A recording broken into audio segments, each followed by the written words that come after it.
بسم اللہ الرحمن الرحیم۔ السلام علیکم۔ آپ صلی اللہ علیہ وآلہ وسلم اور اسلام کا بدترین دشمن ابو لہب تھا، جس نے بعثت کے بعد آپ صلی اللہ علیہ وآلہ وسلم سے عداوت اور بغض پال لیا اور اپنی نفرت کا کھل کر اظہار کیا۔ اس نے نہ صرف آپ کو بلکہ مسلمانوں کو طرح طرح سے ستایا، ان پر مظالم ڈھائے اور اسلام کا وجود مٹانے کی کوشش کرنے والے گروہ میں پیش رہا۔ قرآن کریم میں اس بارے میں ارشاد ہوتا ہے کہ ابو لہب کے دونوں ہاتھ ہلاک ہو گئے اور وہ خود ہلاک ہو گیا۔ خواتین و حضرات، ہم آپ کو بتائیں گے کہ اس دشمن کا جس کا ذکر قرآن پاک میں ہوا، اس نے ایسا کیا کیا تھا اور اس کا آپ صلی اللہ علیہ وآلہ وسلم سے تعلق کیا تھا، اس کی بیوی کون تھی اور ان کا آپ کی زندگی میں کیا کردار رہا۔ کیا آپ جانتے ہیں کہ آپ صلی اللہ علیہ وآلہ وسلم کی پیدائش کی خبر سن کر ابو لہب پر کیا رد عمل ہوا اور اس نے کیا کیا؟ اس ویڈیو میں اس کے بارے میں آپ کو مکمل معلومات ملیں گی۔ آپ سے گزارش ہے کہ اس ویڈیو کو آخر تک دیکھیے گا۔ ناظرین، ابو لہب قریشی سردار تھا۔ اس کا اصل نام عبدالعزیٰ بن عبد المطلب اور اس کی کنیت ابو تبا تھی۔ اس کا رنگ سیب کی طرح دمکتا ہوا اور چہرہ حسین تھا۔ اس کا آپ صلی اللہ علیہ وآلہ وسلم سے بہت قریبی رشتہ تھا، یعنی یہ نبی پاک صلی اللہ علیہ وآلہ وسلم کا چچا تھا۔ مالدار تھا مگر طبیعتاً بخیل تھا۔ رسول اللہ صلی اللہ علیہ وآلہ وسلم کی ولادت کی خبر اسے اس کی لونڈی صوبیہ نے دی، تو اس خوشی میں اس نے صوبیہ کو آزاد کر دیا۔ آپ صلی اللہ علیہ وآلہ وسلم کے والد تو آپ صلی اللہ علیہ وآلہ وسلم کی ولادت سے بیشتر ہی وفات پا چکے تھے۔ بڑا چچا ہونے کی حیثیت سے اپنے آپ کو باپ کا قائم مقام سمجھ کر اس نے اپنی طبیعت کے خلاف اس خوشی کا اظہار کیا تھا یا اسے کرنا پڑا تھا۔ یہ اس کے بخل کا ہی نتیجہ تھا کہ جب آپ کے دادا عبد المطلب فوت ہونے لگے تو انہوں نے آپ کی کفالت اس وقت آپ صلی اللہ علیہ وآلہ وسلم کی عمر 8 برس تھی، ابو لہب کی بجائے ابو طالب کے سپرد کی، جو مالی لحاظ سے ابو لہب کی نسبت بہت کمزور تھے۔ ابو لہب کی بیوی ام جمیل، اس کا اصل نام عروہ بنت حرب ہے، جبکہ کنیت ام جمیل تھی۔ یہ ابو سفیان کی بہن تھی اور جس کی وجہ سے لقب اورا یعنی کانی ہے۔ اپنے بدبخت شوہر ابو لہب عبدالعزیٰ بن عبد المطلب کی طرح اس شقیہ کو بھی ان حضرت آپ صلی اللہ علیہ وآلہ وسلم سے شدید ترین عداوت تھی۔ حضور اکرم صلی اللہ علیہ وآلہ وسلم کے خاندان کو دکھ اور اذیت پہنچانے میں سب سے آگے ہوتی۔ ابو لہب کے 2 بیٹے عتبہ اور عتیبہ تھے، جن کے نکاح میں آپ صلی اللہ علیہ وآلہ وسلم کی 2 بیٹیاں تھیں۔ ابو لہب کی آپ صلی اللہ علیہ وآلہ وسلم سے عداوت نبوت کے بعد شروع ہوئی۔ آپ صلی اللہ علیہ وآلہ وسلم کی بعثت کے بعد 3 سال تک اسلام کی تبلیغ اور ارشاد کا کام نہایت خفیہ طور پر ہوتا رہا۔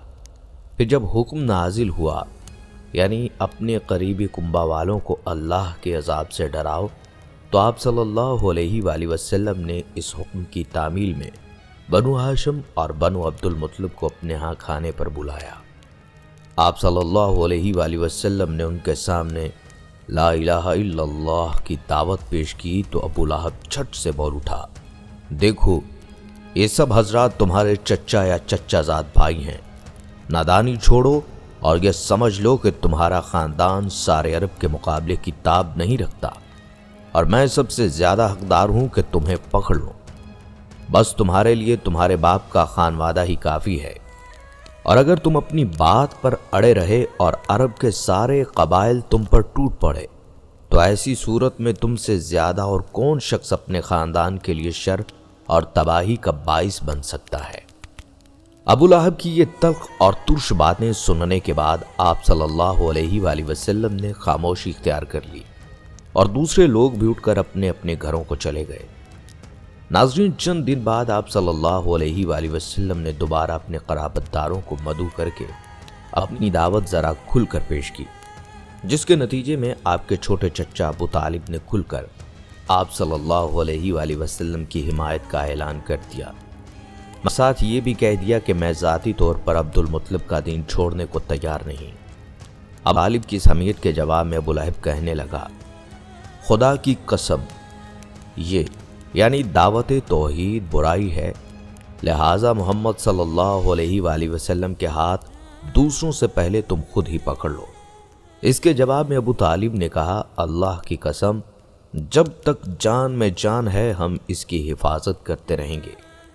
اس دوسری دعوت کا اتنا فائدہ ضرور ہوا کہ آپ صلی اللہ علیہ وآلہ وسلم کو یقین ہو گیا کہ معززین بنو ہاشم میں کم از کم ایک آدمی یعنی ابو طالب ایسا ہے جس کی حمایت پر اعتماد کیا جا سکتا ہے۔ اس کے بعد آپ صلی اللہ علیہ وآلہ وسلم نے ایک تیسرا جرأت مندانہ قدم اٹھایا۔ ایک دن آپ کوہ صفا پر چڑھ گئے اور ایک فریادی کی طرح آواز لگائی اور قریش کے ایک ایک قبیلے کا نام لے کر پکارا اور کہا، اے بنی فہر، اے بنی ادا، اے بنی قاب وغیرہ وغیرہ، حتیٰ کہ سب قبائل کے قابل ذکر اشخاص آپ صلی اللہ علیہ وآلہ وسلم کے پاس اکٹھے ہو گئے، اور جو نہ پہنچ سکا اس نے اپنا نمائندہ بھیج دیا۔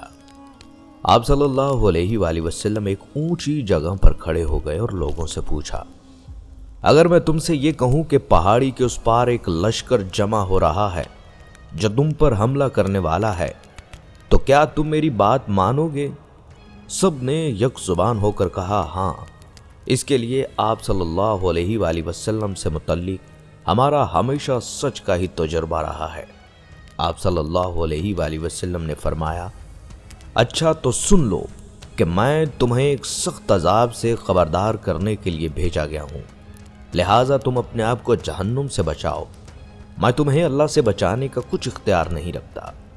آپ صلی اللہ علیہ وآلہ وسلم اتنا ہی کہہ پائے تھے کہ ابو لہب یکدم بھڑک اٹھا اور کہنے لگا، سارا دن تم پر ہلاکت ہو، کیا اس بات کے لیے تو نے ہمیں جمع کیا تھا؟ اگرچہ ابو لہب کی اس بدتمیزی کی وجہ سے یہ اجتماع کچھ نتیجہ خیز ثابت نہ ہوا، تاہم اس کا یہ فائدہ ضرور ہوا کہ آپ صلی اللہ علیہ وآلہ وسلم نے حسب ارشاد باری اپنے پورے قبیلے کو اپنی دعوت سے آگاہ کر دیا، اور آپ صلی اللہ علیہ وآلہ وسلم کی یہ پکار مکہ کے ایک ایک فرد تک پہنچ گئی، اور ابو لہب کی بدخلقی اور گستاخی کے جواب میں اللہ تعالیٰ نے یہ سورہ لہب نازل فرمائی۔ یہاں یہ سوال پیدا ہوتا ہے کہ آپ کے دشمن تو اور بھی تھے، بلکہ ابو لہب سے زیادہ تھے، تو ان تمام دشمنوں میں صرف ابو لہب کا ہی قرآن میں نام لے کر کیوں ذکر کیا گیا؟ تو اس کا جواب یہ ہے کہ درج ذیل دو وجوہات کی بنا پر ابو لہب کا جرم واقعی اتنا شدید جرم تھا کہ قرآن میں اس کا نام لے کر اس کی مذمت کی گئی۔ پہلی وجہ یہ تھی کہ عرب میں کوئی باقاعدہ حکومت تو تھی نہیں جہاں فریاد کی جا سکے، لے دے کر ایک قبائلی حمیت ہی وہ چیز تھی جو ایسے اوقات میں کام آتی تھی۔ مظلوم شخص فوراً اپنے قبیلے کو داد رسی کے لیے پکارا کرتا اور پورا قبیلہ اس کی حمایت میں اٹھ کھڑا ہوتا، اس لیے ان کو اس طرح صلہ رحمی کا لحاظ بھی رکھنا پڑتا تھا۔ ابو لہب ہی وہ واحد بدبخت شخص ہے جس نے اس دور کے واجب الاحترام قانون کو توڑ کر آپ کی مخالفت کی۔ اس کے علاوہ جب بنو ہاشم اور بنو مطلب کو معاشرتی بائیکاٹ کی وجہ سے شعب ابن طالب میں محصور ہونا پڑا تھا، تو اس وقت بھی ابو لہب نے اپنے قبیلے کا ساتھ نہیں دیا تھا، اور یہ تو واضح ہے کہ شعب ابن طالب کے محصورین میں بہت سے ایسے لوگ بھی شامل تھے جو آپ صلی اللہ علیہ وآلہ وسلم پر ایمان نہیں لائے تھے، تاہم قبائلی حمیت کی بنا پر انہوں نے سب کچھ گوارا کیا تھا اور اس قانون کے احترام کا حق ادا کیا۔ حد یہ ہے کہ آپ کے چھوٹے چچا ابو طالب نے آپ کی حفاظت کے لیے زندگی بھر قریش مکہ کی مخالفت مول لی، حالانکہ آخری دم تک وہ ایمان نہیں لائے تھے، بحوالہ بخاری شریف۔ اور دوسری وجہ یہ تھی کہ اس قبائلی معاشرہ میں چچا کو بھی باپ کا درجہ حاصل تھا، بالخصوص اس صورت میں کہ حقیقی والد فوت ہو چکا ہو۔ اس لحاظ سے بھی ابو لہب کو آپ صلی اللہ علیہ وآلہ وسلم کی حفاظت کا فریضہ بہت احسن انداز سے بجا لانا چاہیے تھا، خواہ وہ ایمان لاتا یا نہ لاتا، مگر وہ آپ صلی اللہ علیہ وآلہ وسلم کی حفاظت کی بجائے بغض و عناد میں اتنا آگے نکل گیا کہ اس کا شمار آپ صلی اللہ علیہ وآلہ وسلم کے صفِ اول کے دشمنوں میں ہوتا ہے۔ اس نے کوہ صفا پر جس بدخلقی اور گستاخی کا مظاہرہ کیا، اس پر آپ صلی اللہ علیہ وآلہ وسلم کے خاموش رہنے کی وجہ بھی یہی تھی کہ معاشرتی سطح پر ابو لہب آپ صلی اللہ علیہ وآلہ وسلم کے باپ کے مقام پر تھا، اور باپ ہونے کے ادب کا تقاضا یہی تھا کہ آپ خاموش رہتے، لہٰذا اس کی بدتمیزی کا جواب اللہ تعالیٰ نے خود اس کا نام لے کر دیا۔ واضح رہے کہ تبت یدا ابی لہب سے مراد یہ نہیں کہ جسمانی لحاظ سے ابو لہب کے دونوں ہاتھ ٹوٹ جائیں، بلکہ یہ بد دعا کی قسم کے کلمات ہیں جو ناراضی اور خفگی کے موقع پر بولے جاتے ہیں، اور ایسے الفاظ صرف عربی میں نہیں ہر زبان میں پائے جاتے ہیں۔ ابو بکر صدیق کی صاحبزادی اسمہ بنت ابو بکر کا بیان ہے کہ جب یہ سورہ لہب نازل ہوئی اور ام جمیل نے اس کو سنا تو غصے میں بھری ہوئی آپ صلی اللہ علیہ وآلہ وسلم کی تلاش میں نکلی، اور اس کے ہاتھ میں پتھر تھے، اور وہ حضور صلی اللہ علیہ وآلہ وسلم کی نفرت میں اپنے کچھ اشعار پڑھتی جا رہی تھی۔ جب حرم میں پہنچی تو وہاں ابو بکر صدیق رضی اللہ تعالیٰ عنہ کے ساتھ حضور پاک صلی اللہ علیہ وآلہ وسلم تشریف فرما تھے۔ حضرت ابو بکر رضی اللہ تعالیٰ عنہ نے عرض کیا، یا رسول اللہ صلی اللہ علیہ وآلہ وسلم وہ آ رہی ہے، اور مجھے اندیشہ ہے کہ آپ کو دیکھ کر کوئی بیہودہ حرکت کرے گی۔ آپ صلی اللہ علیہ وآلہ وسلم نے فرمایا، مجھے دیکھ نہ سکے گی۔ چنانچہ ایسا ہی ہوا کہ آپ صلی اللہ علیہ وآلہ وسلم کے موجود ہونے کے باوجود آپ صلی اللہ علیہ وآلہ وسلم کو دیکھ نہ سکی، اور اس نے ابو بکر رضی اللہ تعالیٰ عنہ سے کہا، میں نے سنا ہے کہ تمہارے صاحب نے میری بے عزتی کی ہے۔ حضرت ابو بکر رضی اللہ تعالیٰ عنہ نے کہا، اس گھر کے رب کی قسم انہوں نے تیری کوئی بے عزتی نہیں کی۔ اس پر وہ واپس چلی گئی۔ ناظرین، اس کے بیٹے عتبہ اور عتیبہ کے نکاح میں حضور صلی اللہ علیہ وآلہ وسلم کی صاحبزادیاں حضرت رقیہ اور حضرت ام کلثوم رضی اللہ تعالیٰ عنہ تھیں۔ اس صورت کے نزول کے بعد ابو لہب نے ان صاحبزادیوں کو طلاق دلوا دی۔ عتبہ کا واقعہ بھی بڑا عبرتناک ہے کہ اس نے حضور صلی اللہ علیہ وآلہ وسلم کی شہزادی کو طلاق دینے کے ساتھ حضور صلی اللہ علیہ وآلہ وسلم کی گستاخی بھی کی، جس پر سرور دو عالم صلی اللہ علیہ وآلہ وسلم نے اس کے لیے ہلاکت کی دعا کی۔ چنانچہ ایک سفر میں وہ بڑی حفاظتوں کا انتظام کر لینے کے باوجود ایک شیر کی ہاتھوں مارا گیا۔ ابو عمر بن عبد البر رحمۃ اللہ علیہ کہتے ہیں، دل اس پر مطمئن ہوتا ہے جو روایات تواتر کے ساتھ نبی کریم صلی اللہ علیہ وآلہ وسلم کی بیٹیوں کی ترتیب میں وارد ہیں۔ وہ کچھ اس طرح ہیں: پہلی بیٹی زینب، دوسری رقیہ اور تیسری ام کلثوم، اور چوتھی فاطمۃ الزہرا رضی اللہ تعالیٰ عنہ ہیں۔ رقیہ رضی اللہ تعالیٰ عنہ کی شادی نبی کریم صلی اللہ علیہ وآلہ وسلم نے ابو لہب کے بیٹے عتبہ سے کی تھی، اور ام کلثوم رضی اللہ تعالیٰ عنہ کی شادی نبی کریم صلی اللہ علیہ وآلہ وسلم نے ابو لہب کے دوسرے بیٹے عتیبہ سے کی تھی۔ اور سیرت میں آیا ہے کہ نبی کریم صلی اللہ علیہ وآلہ وسلم کی ان دونوں بیٹیوں کو ان کی رخصتی سے قبل ہی طلاق ہو گئی تھی، کیونکہ جب سورۃ لہب نازل ہوئی تو اللہ کے دشمن ابو لہب نے اپنے بیٹوں کو انہیں طلاق دینے کا حکم دیا تھا۔ حضرت رقیہ رضی اللہ تعالیٰ عنہ عتبہ بن ابو لہب کی بیوی تھی، اور اس کی بہن ام کلثوم رضی اللہ تعالیٰ عنہ کی بیوی تھی۔ اور جب سورہ لہب تبت یدا ابی لہب نازل ہوئی تو ان کے باپ ابو لہب اور ان کی ماں نے دونوں بیٹوں کو کہا کہ حضور محمد صلی اللہ علیہ وآلہ وسلم کی بیٹیوں کو چھوڑ دو۔ اور ابو لہب کہنے لگا، اگر تم محمد صلی اللہ علیہ وآلہ وسلم کی بیٹیوں کو نہ چھوڑو تو میرا سر تم دونوں کے سروں سے حرام۔ تو انہوں نے دونوں کو طلاق دے دی۔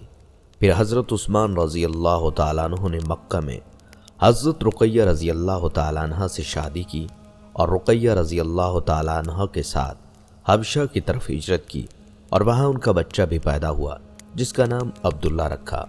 اور حضرت عثمان رضی اللہ تعالیٰ عنہ کی نسب سے ابو عبداللہ کنیت تھی۔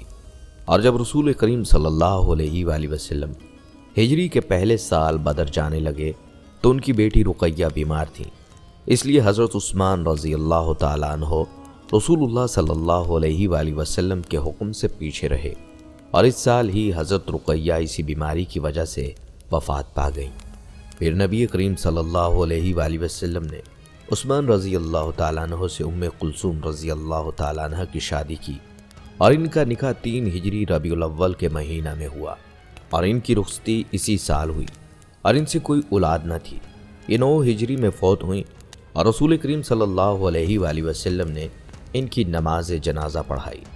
رہا نبی کریم صلی اللہ علیہ وآلہ وسلم کی بیٹیوں کا ابو لہب کے بیٹوں سے شادی کرنے میں اشکال پیدا ہونا، تو اس اشکال کی کوئی وجہ سمجھ نہیں آتی، کیونکہ ابتدا میں مسلمان شخص کی کافرہ عورت سے اور مسلمان عورت کی کافر مرد سے شادی حرام نہ تھی، بلکہ یہ تو بعد میں حرام کی گئی، اور جب یہ آیت نازل ہوئی تو مسلمانوں نے کافر عورتوں کو چھوڑ دیا۔ فرمان باری تعالیٰ ہے، اے ایمان والو، جب تمہارے پاس مومن عورتیں ہجرت کر کے آئیں تو تم ان کا امتحان لو۔ دراصل ان کے ایمان کو بخوبی جاننے والا تو اللہ ہی ہے، لیکن اگر وہ تمہیں ایمان والیاں معلوم ہوں تو اب تم انہیں کافروں کی طرف واپس نہ کرو، یہ ان کے لیے حلال نہیں اور نہ ہی وہ ان کے لیے حلال ہیں، اور جو خرچ ان کافروں کا ہوا وہ انہیں ادا کرو۔ ان عورتوں کو ان کے مہر دے کر ان کے نکاح کر لینے میں تم پر کوئی گناہ نہیں، اور کافر عورتوں کی ناموس اپنا قبضہ میں نہ رکھو، اور جو کچھ تم نے خرچ کیا ہو وہ مانگ لو، اور جو کچھ ان کافروں نے خرچ کیا ہو وہ بھی مانگ لیں۔ یہ اللہ کا فیصلہ ہے جو تمہارے درمیان کر رہا ہے، اور اللہ بڑے علم والا اور حکمت والا ہے۔ اور اصل میں کافر عورتوں سے نکاح کی ابتدا کی حرمت اس فرمان باری تعالیٰ میں پائی جاتی ہے، اور تم مشرک عورتوں سے اس وقت شادی مت کرو جب تک کہ وہ مومن نہ ہو جائیں۔ ان کے لیے کافر عورتوں میں صرف اہل کتاب میں سے یہودی اور عیسائی عورتیں ہی مباح کی ہیں، اور یہ اباحت بعد میں درج ذیل فرمان باری تعالیٰ میں بیان ہوئی ہے۔ سب پاکیزہ چیزیں آج تمہارے لیے حلال کی گئی ہیں، اور اہل کتاب کا ذبیح تمہارے لیے حلال ہے، اور تمہارا ذبیح ان کے لیے حلال ہے، اور پاک دامن مسلمان عورتیں جو لوگ تم سے پہلے کتاب دیے گئے ہیں ان کی پاک باز دامن عورتیں بھی حلال ہیں، جبکہ تم ان کے مہر ادا کرو، اور اس طرح کہ ان سے باقاعدہ نکاح کرو، یہ نہیں کہ اعلانیہ زنا کرو یا پھر پوشیدہ بدکاری کرو۔ منکرین ایمان کے اعمال ضائع اور عقارت ہیں، اور آخرت میں وہ خسارہ پانے والوں میں ہیں۔ بحوالہ سورہ المائدہ۔ قرطبی رحمۃ اللہ علیہ کہتے ہیں، کافر مرد مسلمان عورتوں سے اور مسلمان مرد مشرک عورتوں سے شادی کیا کرتے تھے، پھر اس آیت میں اسے منسوخ کر دیا گیا۔ چنانچہ عمر بن خطاب رضی اللہ تعالیٰ عنہ نے اس وقت 2 مشرک عورتوں کو مکہ میں طلاق دے دی۔ ان میں سے ایک ابو امیہ کی بیٹی تھی جس سے معاویہ بن ابو سفیان نے نکاح کر لیا، اور یہ دونوں مشرک تھے، اور دوسری عمر الخزائی کی بیٹی ام کلثوم تھی۔ ام عبداللہ بن مغیرہ، اس سے ابو جہم بن حذافہ نے شادی کر لی، اور یہ دونوں بھی مشرک تھے۔ مسلمانوں کی کافر عورت اور مسلمان عورت کی کافر مرد سے ابتدا اسلام میں شادی کرنا مباح تھا۔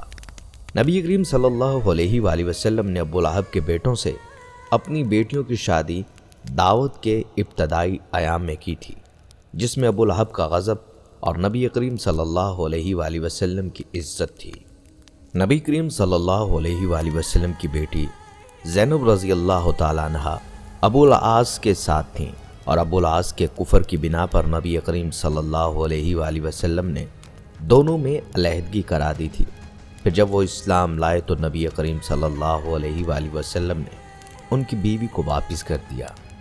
کافر عورتوں سے اور کافر مردوں سے شادی کرنا ایک عام امر تھا۔ اس وقت کوئی ایسی وجہ نہ تھی جو اس سے منع کرتی۔ جس کو اس کا علم ہوا اس کے ہاں اس میں کوئی اشکال نہیں۔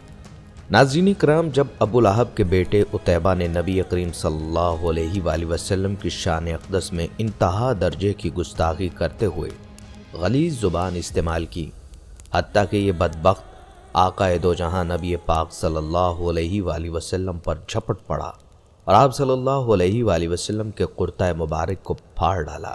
عتیبہ بن ابو لہب کی اس حرکت سے نبی کریم صلی اللہ علیہ وآلہ وسلم کے قلب اطہر کو شدید صدمہ پہنچا، اور آپ صلی اللہ علیہ وآلہ وسلم کی زبان مبارک سے یہ الفاظ ادا ہوئے، اے اللہ، اپنے کتوں میں سے کسی کتے کو اس پر مسلط فرما دے۔ اللہ کے محبوب نبی صلی اللہ علیہ وآلہ وسلم کی زبان مبارک سے ادا ہونے والا ہر لفظ پتھر پر لکیر کی مانند ہوتا ہے، یعنی کہ اللہ رب العزت اپنے محبوب نبی پاک صلی اللہ علیہ وآلہ وسلم کی ہر بات کو ہر صورت میں پورا فرماتا ہے۔ اس بات سے مشرکین بھی اچھی طرح واقف تھے کہ آپ صلی اللہ علیہ وآلہ وسلم نے جو فرمایا ہے وہ پورا ہو کر رہے گا، لیکن ان کی عقلوں پر پردہ پڑا ہوا تھا۔ اگلے دن ابو لہب اور اس کا بیٹا عتیبہ دونوں بدبخت تجارت کی غرض سے ایک قافلہ کے ساتھ شام کی طرف روانہ ہوئے۔ سفر کرتے ہوئے رات ہو گئی۔ قافلے والا زرقہ کے مقام پر ایک راہب کے پاس رات گزارنے کے لیے ٹھہرے۔ راہب نے قافلے والوں کو پہلے ہی آگاہ کر دیا تھا کہ یہاں آس پاس جنگلی درندے بہت ہیں، اس لیے ہوشیار رہنا۔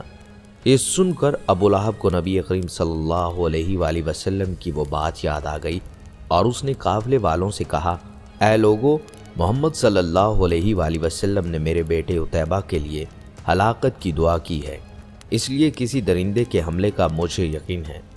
تم لوگ سارا سامان تجارت ایک جگہ اکٹھا کر کے اس پر عتیبہ کا بستر لگا دو اور سب لوگ اس کے ارد گرد سو جاؤ تاکہ میرا بیٹا درندے کے حملے سے محفوظ رہے۔ چنانچہ قافلے والوں نے عتیبہ کی حفاظت کا پورا بندوبست کیا اور سب سو گئے۔ کچھ دیر بعد ایک شیر وہاں پہنچا، مگر اس نے کسی پر حملہ کرنے کی بجائے سوئے ہوئے لوگوں کو سونگنا شروع کر دیا اور آگے بڑھتا رہا، مگر کسی کو ذرا برابر بھی خرونچ نہیں ماری، جس سے یہ لگتا تھا کہ یہ بھوکا نہیں ہے، ورنہ اتنے لوگوں میں سے کسی کو بھی چیر پھاڑ دیتا۔ یہ سب کو سونگتا ہوا آخر بندے تک پہنچ گیا، لیکن اسے جس کی تلاش تھی اس کی بو اسے محسوس نہیں ہوئی۔ یہ کچھ قدم آگے آ چکا تھا، لیکن پھر اچانک مڑا اور تجارتی سامان کی جانب آ کر رک گیا۔ اسی سامان کے اوپر وہ بدبخت اور گستاخ رسول صلی اللہ علیہ وآلہ وسلم سو رہا تھا۔ یہ جگہ کافی اونچی تھی، اس لیے اسے اونچا کیا گیا تھا تاکہ کوئی درندہ اس پر حملہ نہ کر سکے۔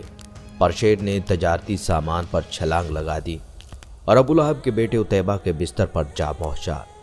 یہ شیر جو کچھ لمحے پہلے بالکل عام جانور کی طرح لگ رہا تھا، ابو لہب کے بیٹے عتیبہ کو دیکھتے ہی خونخوار لہجے میں دھاڑنے لگا اور پوری طاقت سے عتیبہ کے سر کو اپنے خونخوار نوکیلے دانتوں سے دبوچ لیا۔ سب قافلے والے بھی جاگ گئے تھے، مگر اس شیر کی دھاڑ اتنی ہی غضبناک تھی کہ کوئی اس کے سامنے تک نہ آیا اور ابو لہب اپنے بیٹے کو بچانے کی دعائی دیتا رہا۔ اس شیر نے حیران کن طور پر عتبہ کا نہ خون پیا نہ ہی گوشت نوچ کر کھایا۔ شیر نے صرف عتیبہ کے سر کو اس قدر بری طرح چبایا کہ دیکھنے والوں کے ہوش اڑ گئے اور عتیبہ تڑپ تڑپ کر جہنم واصل ہوا۔ اس کے بعد بھی اس شیر نے کسی اور کو نقصان نہ پہنچایا اور اچانک وہاں سے چلا گیا۔ بعد میں لوگوں نے اس شیر کو تلاش کیا، مگر کچھ بھی پتہ نہ چل سکا۔ آخر یہ شیر کہاں سے آیا تھا اور کدھر غائب ہو گیا؟ ناظرین کرام، طارق بن عبداللہ رضی اللہ تعالیٰ عنہ فرماتے ہیں، میں نے اللہ کے رسول صلی اللہ علیہ وآلہ وسلم کو بازار ذی المجاز میں دیکھا جبکہ میں خرید و فروخت میں مشغول تھا۔ آپ صلی اللہ علیہ وآلہ وسلم سرخ جبہ زیب تن کیے ہوئے تھے اور بلند آواز سے یہ فرماتے جا رہے تھے، اے لوگو، لا الہ الا اللہ کہو فلاح پاؤ گے۔ ایک شخص آپ صلی اللہ علیہ وآلہ وسلم کے پیچھے پیچھے پتھر مارتا جا رہا تھا، جس سے آپ صلی اللہ علیہ وآلہ وسلم کی پنڈلی اور ایڑی خون آلود ہو گئے۔ وہ شخص ساتھ ساتھ یہ بھی کہتا جا رہا تھا، اے لوگو، اس کی بات نہ سننا، یہ جھوٹا ہے۔ محاربی فرماتے ہیں کہ میں نے پوچھا، یہ شخص یعنی آپ صلی اللہ علیہ وآلہ وسلم کون ہیں؟ لوگوں نے جواب دیا کہ یہ لڑکا بنی عبد المطلب سے ہے۔ پھر میں نے پوچھا، وہ شخص کون ہے جو اس کا پیچھا کر رہا ہے اور پتھر مار رہا ہے؟ لوگوں نے جواب دیا، یہ آپ صلی اللہ علیہ وآلہ وسلم کا چچا عبدالعزیٰ یعنی ابو لہب ہے۔ ناظرین اکرام، چچا ہونے کے باوجود ابو لہب نے آپ صلی اللہ علیہ وآلہ وسلم سے اس قدر دشمنی کا مظاہرہ کیا کہ اس کے سامنے باقی سب دشمن ہیچ تھے۔ اگر اسلام دشمن کفار کی بات کی جائے تو ان کے 4 درجے ہیں۔ پہلا گروہ وہ ہے جو اسلام تو قبول نہ کر سکے، مگر انہوں نے اسلام اور حضور صلی اللہ علیہ وآلہ وسلم کو کسی قسم کا نقصان نہیں پہنچایا، بلکہ اپنے تئیں ہر ممکن مدد کی۔ ایسے افراد ہم مسلمانوں کے لیے محسنین کا درجہ رکھتے ہیں۔ ان میں سب سے پہلا نام جناب ابی طالب کا ہے۔ ان کے احسانات اور ان کے مثبت کردار سے ہر شخص واقف ہے۔ اسی طرح ایک اور شخص موتم بن عدی ہے، جو کہ اگرچہ اس درجہ معروف نہ ہو سکا، مگر اس شخص کے اس فعل کو نہ صرف سراہنا زیادتی ہوگی کہ جب طائف سے واپسی پر حضور صلی اللہ علیہ وآلہ وسلم مکہ تشریف لانا چاہتے تھے تو تب تک ان کے قتل کا عام کھلا اعلان ہو چکا تھا اور مخالفین موقع کی تلاش میں تھے۔ ایسے میں مکہ میں داخل ہونا یقیناً خطرناک تھا۔ تب حضور صلی اللہ علیہ وآلہ وسلم نے اس شخص کو پیغام کے ذریعے اپنی امان میں لینے کی درخواست کی اور موتم بن عدی کی مروت اور شرافت ملاحظہ فرمائیے کہ دشمن ہونے کے باوجود اپنے بیٹوں کے ساتھ مکہ سے باہر آ کر حضور صلی اللہ علیہ وآلہ وسلم کو اپنی امان میں لیتے ہوئے مکہ میں داخل ہوتا ہے۔ اس شخص کے اس احسان کی اہمیت کا اندازہ لگائیے کہ جنگ بدر کے موقع پر جب کفار کے 70 سے زائد افراد جنگی اسیر کی حیثیت سے مسلمانوں کے قبضے میں تھے، تب حضور صلی اللہ علیہ وآلہ وسلم نے فرمایا تھا، اگر آج موتم بن عدی زندہ ہوتا اور اسیران جنگ کی رہائی کی درخواست کرتا تو میں بغیر کسی معاوضے کے ان کو رہا کر دیتا۔ یہ وہ افراد ہیں جو کفر پر رہنے کے باوجود بہترین مثبت شخصیات کے مالک تھے۔ بدقسمتی یہ کہ ایسے افراد ایمان نہ لا سکے، لیکن غور طلب بات یہ ہے کہ اگر یہ دونوں افراد ایمان لے آتے تو ان کے کردار کی بلندی سے کیا یہ نتیجہ اخذ کرنا درست ہوگا کہ یہ مقام صدیقیت پر فائز ہوتے۔ دوسرے درجے پر وہ افراد ہیں جو در حقیقت اسلام اور حضور صلی اللہ علیہ وآلہ وسلم کے واقعتاً دشمن تھے، مگر ان افراد نے یہ دشمنی پورے خلوص اور بہادری سے نبھائی۔ ایسے افراد کی دشمنی آبائی تعصب اور ذاتی تکبر کی بنا پر تھی، مگر ان میں منافقت، بخل، بزدلی اور کمینے پن جیسی گھٹیا اوصاف تھیں۔ ان میں ابو جہل اور عتبہ ابن ربیعہ قابل ذکر ہیں۔ ابو جہل نے کبھی پیٹھ پر وار نہیں کیا، بلکہ میدان جنگ میں آ کر للکارا۔ سخاوت کا یہ عالم تھا کہ اس کا اپنا قول ہے کہ بنو ہاشم نے جو دسترخوان سجائے ہیں ہم نے ان سے بھی بڑھ کر سجائے۔ یہ دونوں افراد اپنے کردار میں دو ٹوک اور بہترین خصوصیات کے حامل تھے۔ اس کی سب سے بڑی دلیل حضور صلی اللہ علیہ وآلہ وسلم کی وہ دعا ہے جس میں اسلام کی سربلندی کے لیے عمر ابن خطاب یا عمر ابن ہشام یعنی ابو جہل میں سے کسی ایک کو مانگا جا رہا ہے۔ اس سے ابو جہل کے کردار، مروت و بہادری کا اندازہ لگایا جا سکتا ہے۔ عمر ابن ہشام اور عتبہ ابن ربی یہ دونوں اگر اسلام کے دائرے میں داخل ہوتے تو کیا شک ہے کہ جناب عمر ابن خطاب اور جناب امیر حمزہ جیسے بلند پایہ صحابی ثابت ہوتے۔ اسلام دشمنی میں تیسرے درجے پر ایسے افراد آتے ہیں جو صرف مخالف نہیں بلکہ بطور فرد ایک گھٹیا کردار کے مالک تھے۔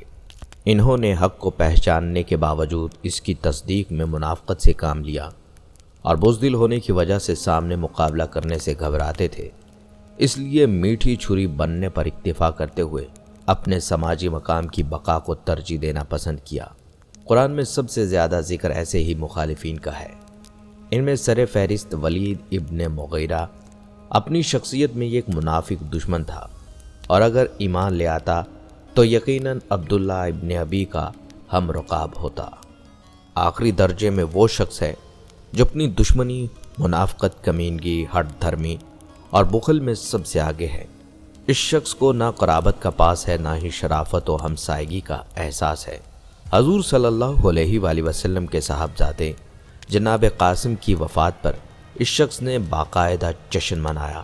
ہمسایہ اور سگا چچا ہونے کے باوجود اس شخص نے ہر وہ گھٹیا حرکت کی جس کی توقع بدترین دشمن سے بھی نہ کی جا سکتی تھی۔ سماجی طور پر کمینگی کے اس مقام پر فائز تھا کہ کعبہ کے بیت المال کے خزانچی ہونے کی حیثیت سے اس نے چڑھاوا چڑھائے جانے والے سونے کے ہرن چرا لیے تھے اور مکہ میں ہرن چور کے لقب سے بھی پہچانا جاتا تھا۔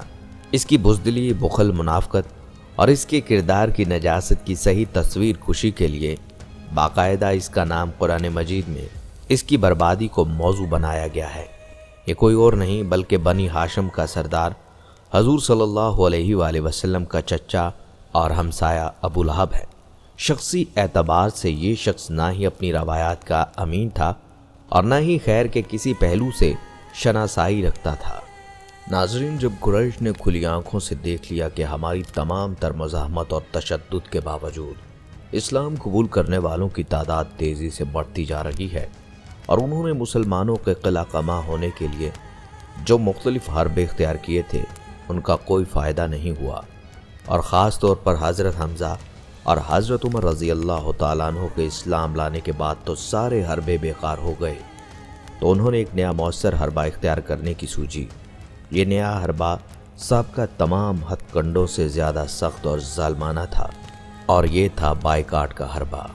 ابن اسحاق، موسیٰ بن عقبہ، عروہ بن زریر اور دیگر مورخین کا متفقہ بیان ہے، جب قریش نے دیکھا کہ صحابہ حبشہ کی سرزمین پر امن و امان سے رہنے لگے ہیں، ادھر مکہ میں حضرت حمزہ اور عمر جیسے دلیر جنگجو مسلمان ہو چکے ہیں اور اسلام تمام قبائل میں پھیل چکا ہے، تو انہوں نے فیصلہ کیا کہ آخری چارہ کار کے طور پر رسول اللہ صلی اللہ علیہ وآلہ وسلم کو شہید کر دیا جائے۔ جب اس بات کی سنگن حضرت ابو طالب رضی اللہ تعالیٰ عنہ کو ہوئی تو انہوں نے بنو ہاشم اور بنو مطلب کے تمام افراد کو اکٹھا کیا۔ بنی ہاشم اور بنی مطلب نے رسول اللہ صلی اللہ علیہ وآلہ وسلم کو اپنی شاپ یعنی گھاٹی میں پہنچا دیا اور قتل کا پروگرام بنانے والوں سے آپ صلی اللہ علیہ وآلہ وسلم کو محفوظ کر دیا۔ اس کام میں دونوں قبیلوں کے کفار اس دور کے قبائلی عصیبت اور حمیت کی بنا پر شریک تھے۔ جب قریش نے اپنا یہ منصوبہ بھی ناکام ہوتے دیکھا تو انہوں نے اکٹھے ہو کر مشورہ کیا کہ ہم آپس میں بنو ہاشم اور بنو مطلب کے خلاف معاہدہ کر کے ایک دستاویز تیار کریں۔ اس میں طے کیا جائے کہ کوئی شخص ان سے کسی قسم کے لین دین کرے نہ شادی بیاہ کرے، حتیٰ کہ رسول اللہ صلی اللہ علیہ وآلہ وسلم کو ہمارے سپرد کر دیں۔ انہوں نے باہمی معاہدے کی دستاویز تیار کر کے کعبہ کے اندر لٹکا دی۔ یہ دستاویز لکھنے والا منصور بن قرمہ تھا۔ رسول اللہ صلی اللہ علیہ وآلہ وسلم نے اس کے خلاف بد دعا کی، جس کے نتیجے میں اس کی انگلیاں شل ہو گئیں۔ بعض مورخین نے کاتب کا نام نصر بن حارث یا طلحہ بن ابی طلحہ لکھا ہے۔ تمام بنو ہاشم اور بنو مطلب سوائے ابو لہب کے ابو طالب کے پاس جمع ہو گئے اور ان کے ساتھ ہی رہے۔ ابو لہب قریش کے ساتھ رہا۔ بنو ہاشم اور بنو مطلب کے محصور ہونے کی ابتدا محرم الحرام سات نبوت سے ہوئی۔ 2-3 سال وہ اسی طرح محصور رہے۔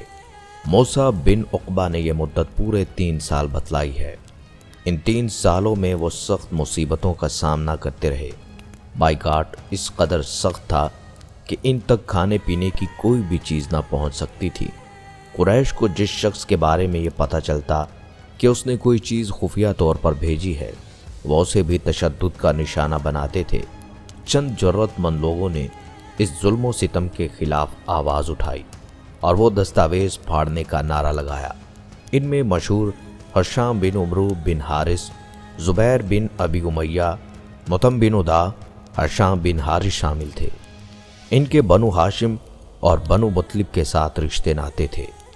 ابن ہشام نے لکھا ہے کہ جب بائیکاٹ کی دستاویز اتار دی گئی تو پتہ چلا کہ دیمک نے اللہ تعالیٰ کے اسم گرامی کے سوا ہر چیز کو ختم کر دیا ہے۔ ایک روایت میں ہے کہ بنو ہاشم کو اس بائیکاٹ کے دوران میں انتہائی شدید بھوک، زبردست مصائب اور مشقتوں کا سامنا کرنا پڑا اور انہیں جاؤ اور کیکر کے پتے کھانے پڑے۔ ان کی قضائے حاجت بکری کی مینگنوں کی صورت میں ہوتی تھی۔ خواتین و حضرات، ابو لہب کی طرح اس کی بیوی بھی آپ صلی اللہ علیہ وآلہ وسلم کی سخت مخالفت تھی۔